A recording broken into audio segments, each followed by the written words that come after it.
Hello, guys. Good morning, good evening, good afternoon, and good night to you, wherever you may be watching me from today.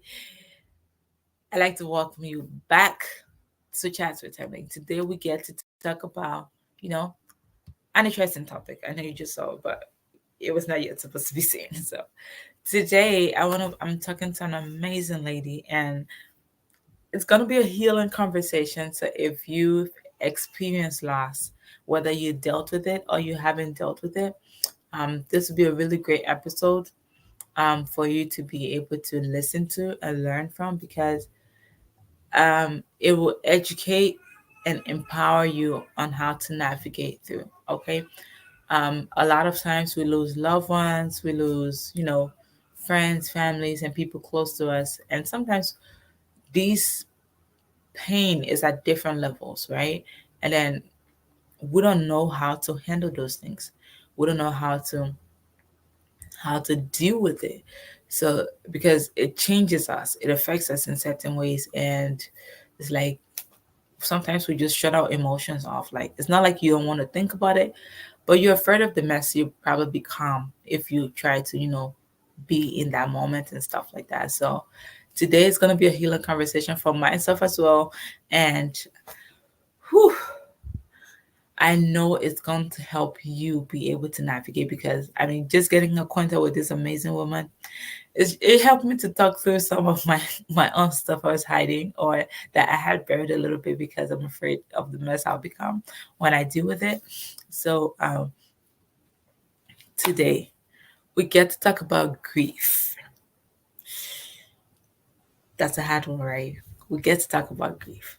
And I was talking to her a few minutes ago, and she's like, it's something that we'll all deal with before we leave life. It's just the matter of when. When does it happen? And if it happens now, when is it gonna happen again? And a lot of times, I know there's not enough conversations around things like this, just because it's uncomfortable. It gets us all up in our emotions and stuff like that. But definitely, it's something we want to deal with. You know how we do it. Welcome to Chat with Timmy. And I am Thelma Titi Ahamba, your host. And today we're going to have a life changing conversation with an amazing woman, okay? And let's get my guest on stage. Give me that drum roll, y'all. Okay, let's get her up here, up here. Good morning, good evening, good afternoon, whatever time zone you're on, Miss Jocelyn. Welcome to Chat Hello. with Timmy. Hello, I'm so happy to be here. And what a beautiful beginning that you were kind of speaking to.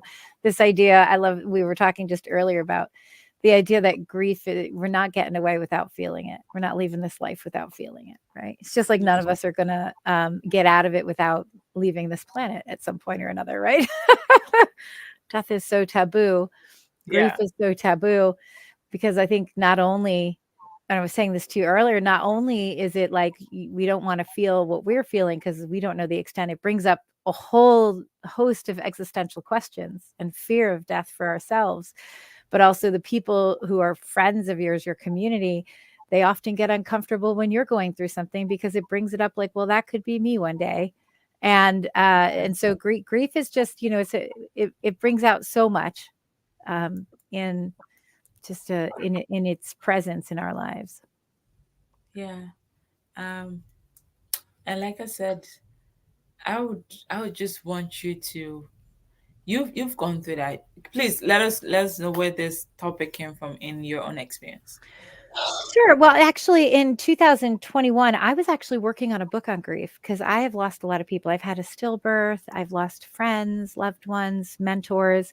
I'm kind of a Gen X woman. I think this is big in the Gen X generation of women because at least for me and a lot of my friends, I've had a lot of suicides and overdoses that I've been witness to and had friends. And um, it's kind of a new thing. I feel like for this generation, so many deaths, and of course cancers and medical things.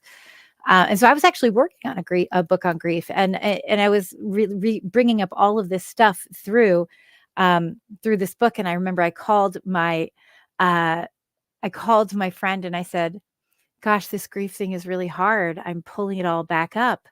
And I couldn't imagine if I lost my parents. I think I would just die. Like, I don't think I could do that because they were they were my people, right? And then 3 weeks later, unexpectedly, my parents both died. They died 7 days apart.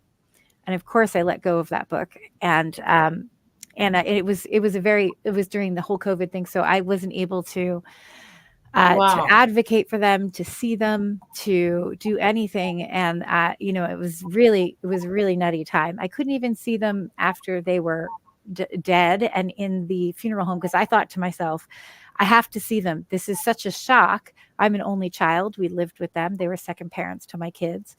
And so when we saw them, they were in the funeral home, I said, I need to see them because I know what's going to happen. I'm going to completely shut down, and I'm not going to realize that they're gone. And even then, COVID, they had to get cremated quickly. Couldn't see them then. So it was like this really crazy whirlwind of grief.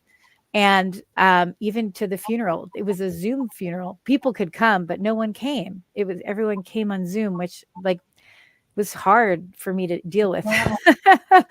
And Oh no. yeah, it was very isolating. And what I did immediately, now I was for years, I've been an expressive art therapist, intermodal. I've dealt with brain injury, spinal cord injury, sexual trauma, domestic violence. I've been doing that for a really long time. So I had some skills and tools, and I knew what was going to go on. I knew what was happening to me, but I just completely dissociated for like 4 or 5 months. And it's understandable because they died in September of 21. And then, of course, you have, Halloween, then Thanksgiving, and then it was my dad's birthday, it was Christmas, it was my mom's birthday, and it was my birthday, all in 4 months. So I Wow. completely checked out.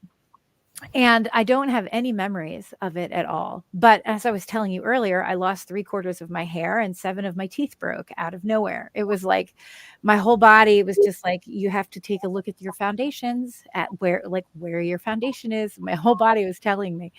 Um, and Wow. yeah, so I was in a bad place. And then I started because of the background that I have, I knew I needed to start getting in touch, because I knew if I kept going down this path, it was going to be a really not good. It wasn't going to be good at all.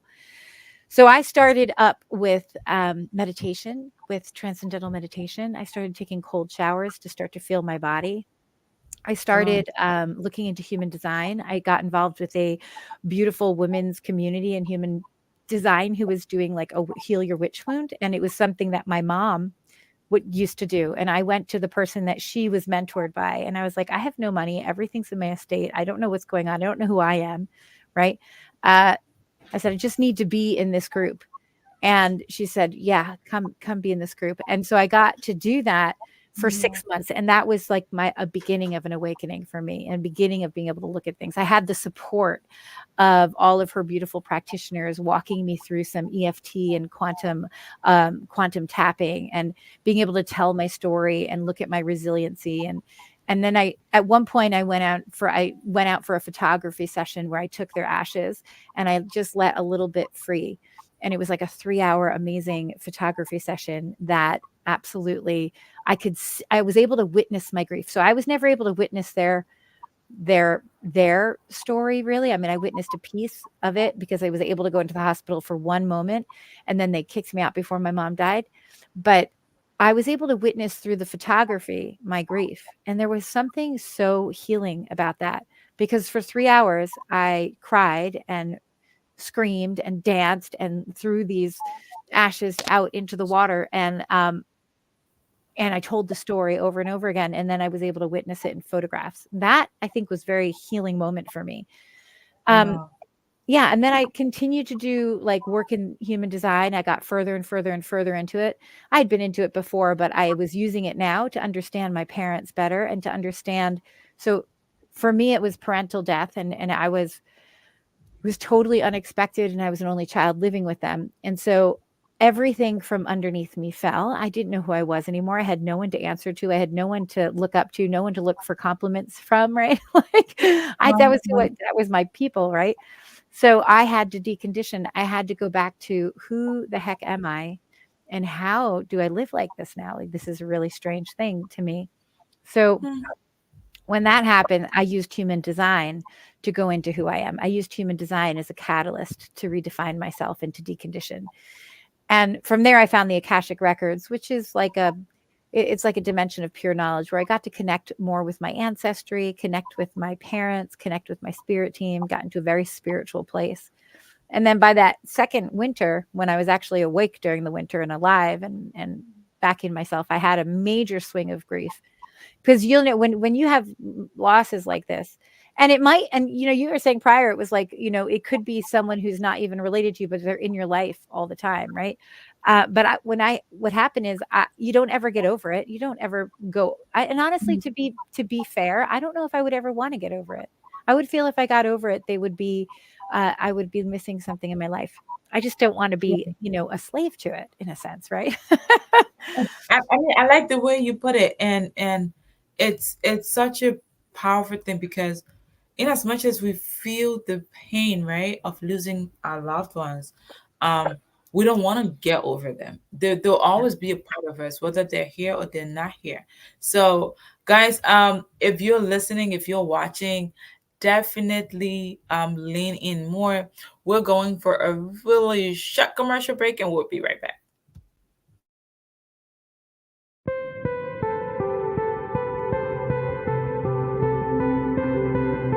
Lens Distortions Preview.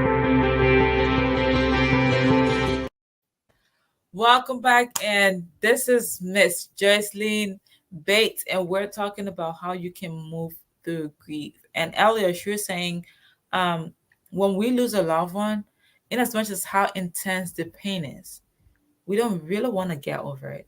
It's it's an experience we want to cherish. We want them to know that we acknowledge the impact they've made in our lives, and we appreciate the time they were here with us and the time they took to, give to us, whether it's emotionally, it's financially, it's just being present and being in that moment with us or through several moments with us. We want to be able to feel that. I don't ever want to forget my baby's goddad. I don't want to forget my the amazing lady that helped my mom take care of us, my amazing nanny.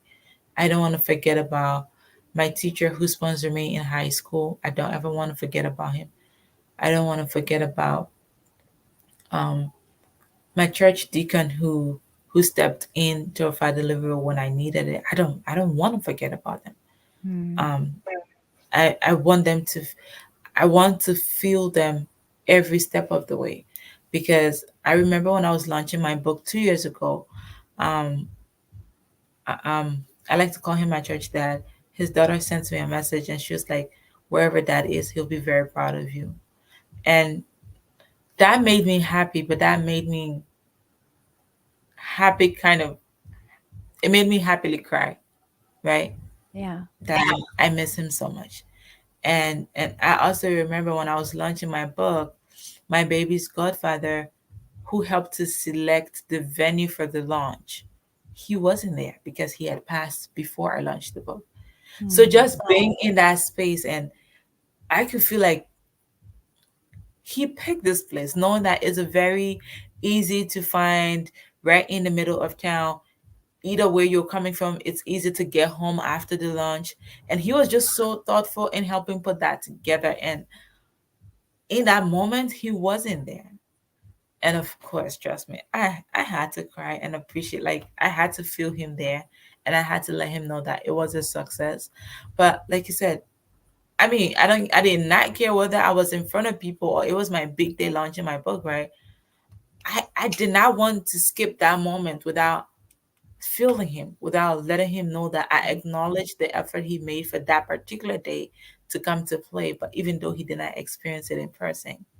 So just like you're saying, we don't ever want that to go away. Yeah, there's a piece of honoring the people who have passed. And to this day, if I feel like I'm holding something and I'll listen to a song that reminds me of my parents just to cry, just to move it, just so I feel like it's not getting stuck in me.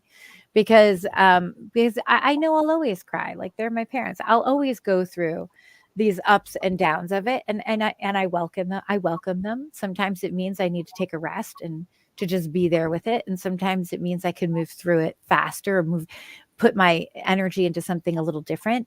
But actually, it's like what I was saying before is what I got to a place where grief took over, which it still does for me. Don't get me wrong. Like it was, but like I'd say or one winter ago, it was like everyone was coming out of lockdown and everybody had the sniffles, right? But my parents died with COVID, though it wasn't the reason they died. But so it was sniffles that started it. And this was the first winter I was aware, right? I was actually present. And all of a sudden, I found myself watching my kids sleep, going, please don't die. Please don't die. It came out of nowhere. I don't know where this came. It was like this, like all of a sudden. And because I was watching my kids sleep, I wasn't sleeping. And so my mania and my anxiety got even worse. And then I'd start having heart palpitations and I was like, I started getting close to panic.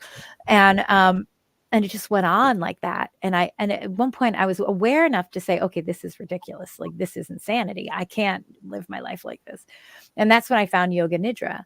And yoga nidra is like guided meditation, but it's very specific type of guided meditation. And I learned that and brought my nervous system into balance almost immediately. I'd say within 3 weeks I was back. I was even healthier than when I had started. And I had learned a bunch of techniques to just, I was doing maybe yoga nidras. I was doing yoga nidra meditations 2-3 times a day, just to try to get everything back into balance. And I'd say within 3 weeks, I was like in a really good place. And I ended up getting certified in that because I'm like, everybody needs this. And I offer it for free on Insight Timer. Like it's on my website for free because it's like everybody needs to understand how to balance. This should be taught in school, but it's not, right? But so yeah, I mean, you're never off that grief roller coaster. I don't know if the highs are as high or the lows are as low, or maybe they happen less. But I think there would be a part of me that would be really sad if I felt nothing. If I was like, oh, nothing. Yeah, I would be like, wait a minute, these are the two people that were with me for 44 years, right? Like, and also I had the opportunity to walk my children through grief. And so like they were second parents to my kids because we homeschool. So they were with them 24/7. And each of my kids have grieved differently. And I have it in my heart to make sure that my littlest remembers my parents all the time because she was so close to them. So often we have times where we tell stories or look at videos, and I notice that my littlest cries a lot, and she'll go through like maybe 2 or 3 months of not crying, but then she'll go through like 2 weeks of just crying every night still to this day, 2.5 years later. And it's important because I've allowed her to see me cry. I have allowed her to see me in my hardest moments, and I tell her it's okay. Like, and we talk a lot about spirituality and what happens, and where people go. Is it, let's just chat about it. Like she believes she's a forest fairy, and she's connected to them because their ashes are in the earth. So there's all kinds of ways to go about things, but it's interesting to not only go through my own like grief journey, but also watching my kids, my husband go through their own. Everybody's doing it differently, right? Everybody's working differently through the grief. And one of the big things I found is, for me, grief has been a massive portal of transformation. I have never been so fully present in my life as I am now. I've never been as confident, as solid, as creative, as open, as totally myself as since the grief. And it's provided me the opportunity to look at myself, to get really curious, to look at death in the face and be like, am I scared of you? And so many different pieces of it that are kind of, I really feel like it's grief has called back parts of myself. And for me, it's like I'm now an elder in my family. There's no one in my family other than me now.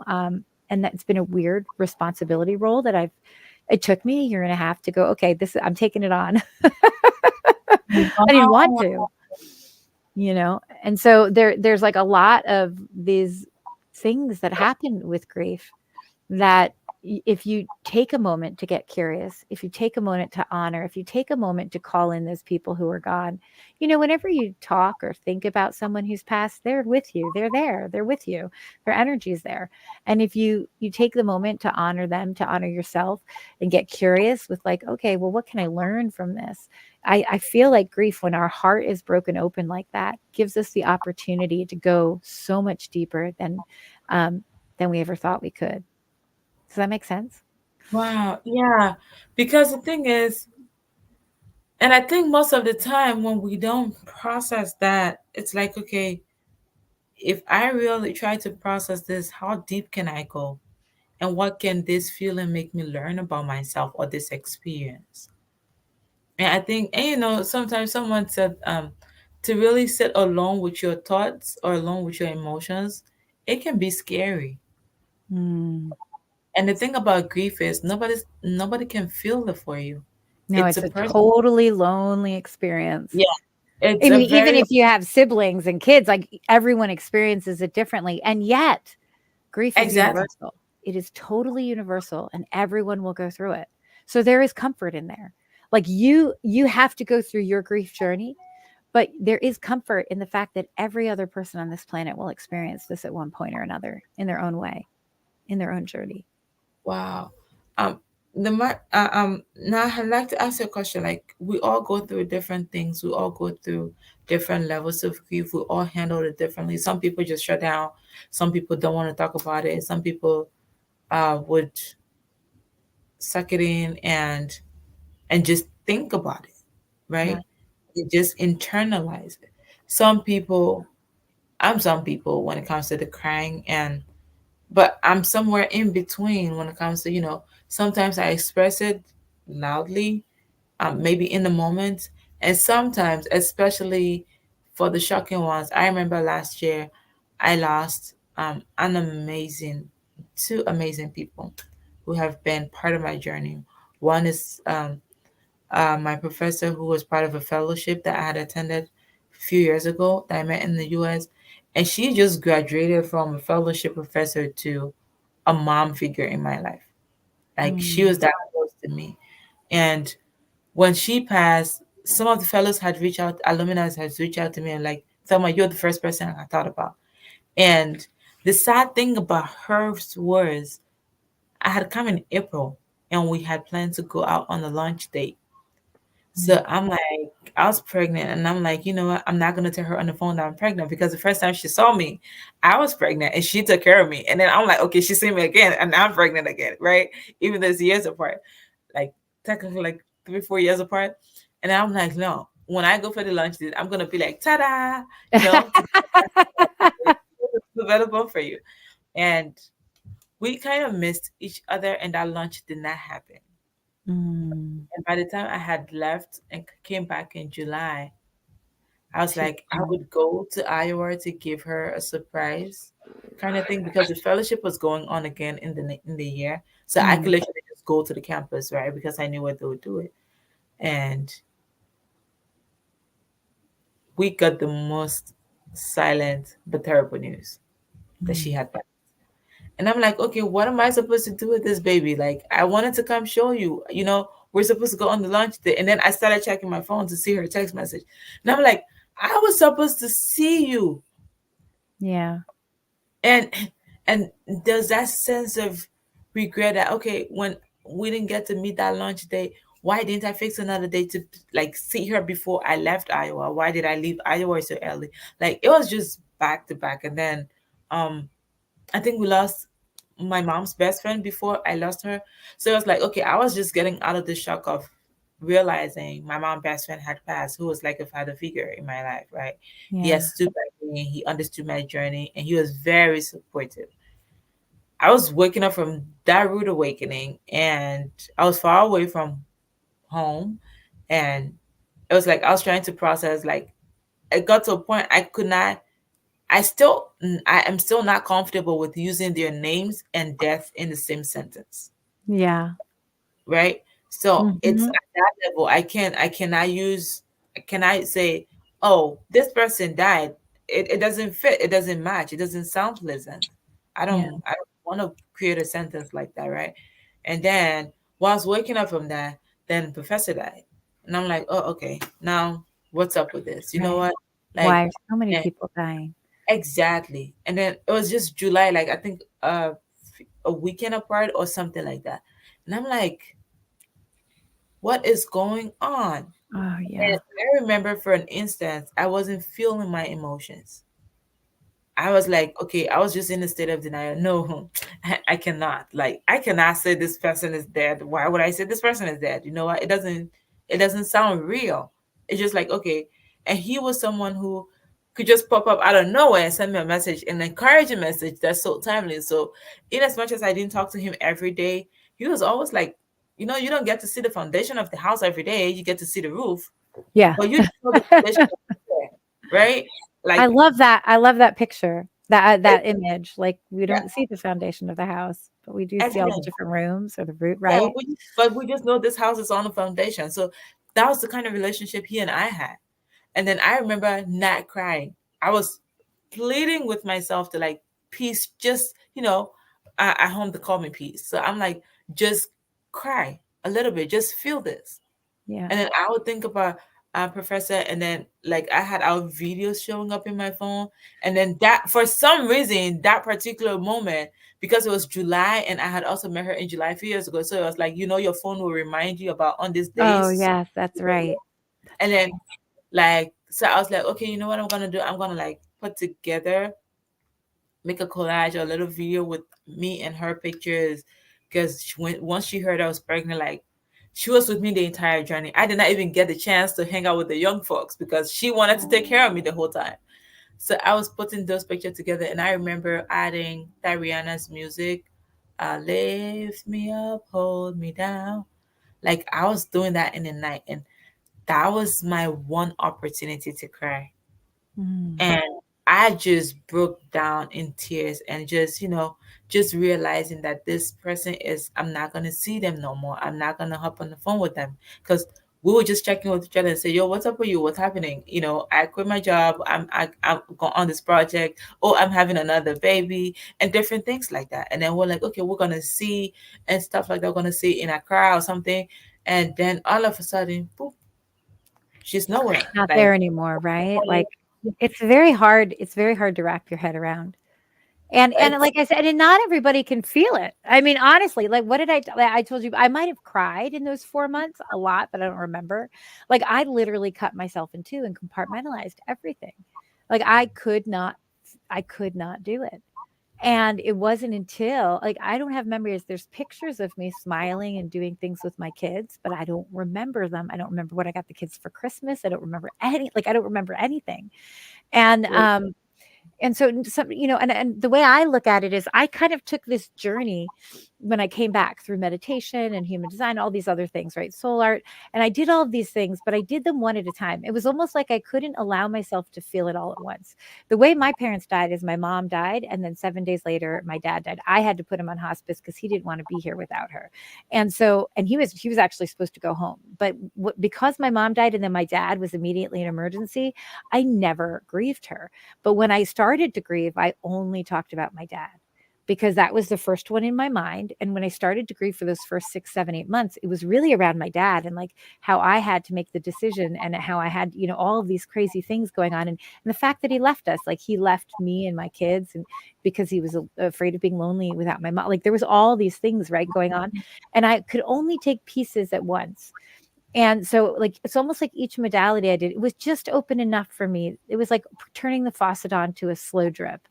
And I never forced myself to feel everything all at once.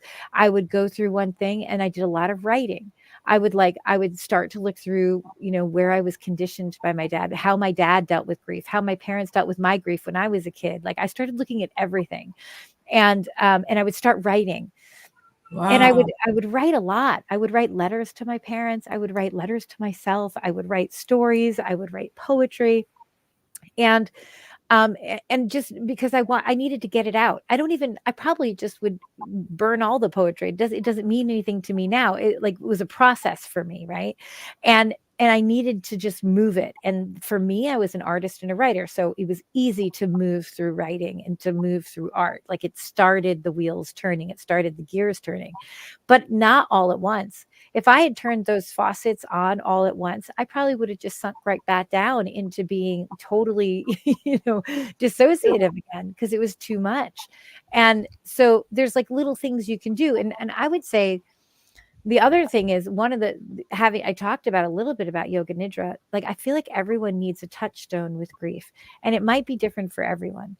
For me, it's something that gets you into your present moment, because in the present moment you're safe. If you're here in the present moment, you're safe, and you can be secure and safe in that. So having a touchstone, something that brings you back into the present moment, that balances your nervous system, right? Anything like that. Um, and that's simple, that you can remember, will help you move through the hardest times in life, the hardest transitions, the hardest griefs. Just a simple breath or a simple way, like, so in like mindfulness, if you start to get anxious and you're like, you can feel things coming up and you're not in a place where that's appropriate or whatever for yourself, right? To look around, find 3 things that are blue, find 3 things that are red, find 5 things that are circular or cylindrical. And Wow. what that does is it makes you get into your present moment. Okay, I'm here. And when you're in the present moment, you're safe. You're not thinking about the past. You're not thinking about the future. You're here in the moment. So everyone needs like a touchstone like that. And so for me, it's like art and writing and yoga nidra, and cold showers were that for me for a long time. But it could be something different for everyone, but just knowing your touchstone, a way to get into your body, because your body is how you feel everything. Your body's how you experience it. So if you're all tight and holding on to so many things, right? How are you going to even know how you feel? You have to start to develop a relationship with your body. Some That's people true. go running, right? Some people go like do yoga, like whatever it is that you do to get back to that place of presence in your body, because that's when you can really get curious with what's going on and how to heal. Wow, this is such, like I said, guys, from the beginning, it was going to be a life-changing conversation. And I think just talking about these things and how we, get in touch with ourselves. And sometimes we don't need to force ourselves to feel everything all at once, because it can be your emotions are putting you in a million different places, and it can be a little hard. Thank you so much, Miss Jocelyn, for taking your time out to come educate us and impact us.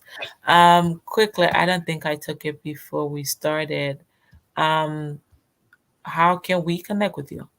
Oh, Website? sure. Yeah. So if you do like that idea of like yoga nidra and finding some ways to balance your nervous system, I actually, on my website, which is jocelynbates.net, I have a cheat sheet for balancing your nervous system, 11 easy ways to balance your nervous system in a minute, right?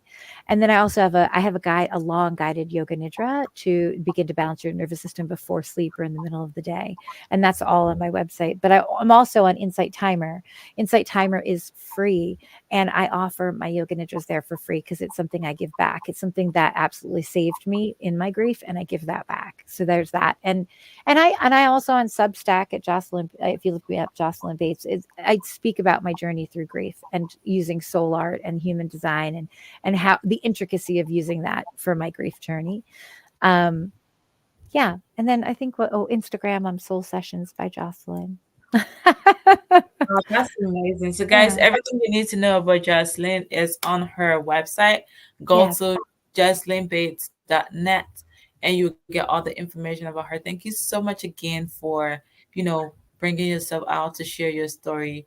For me, it was very impactful. It kept me, in the space of getting some new ideas on how I could process some of these things. Like, I'm like some other people, we tend to keep this in our little safe spot. Sometimes, I'll go back and feel a little bit, come back to life, and then go back a little bit and feel it sometimes when I miss the person, or when it cross my mind and stuff like that. Not like I completely forget about them, but this has been a very impactful conversation. I am so honored to have talked to you. Thanks for spending time with us today. Guys, until the next episode, you already know it's going to be fire next time. So definitely until the next episode, I'll see you guys. Take care. Bye bye.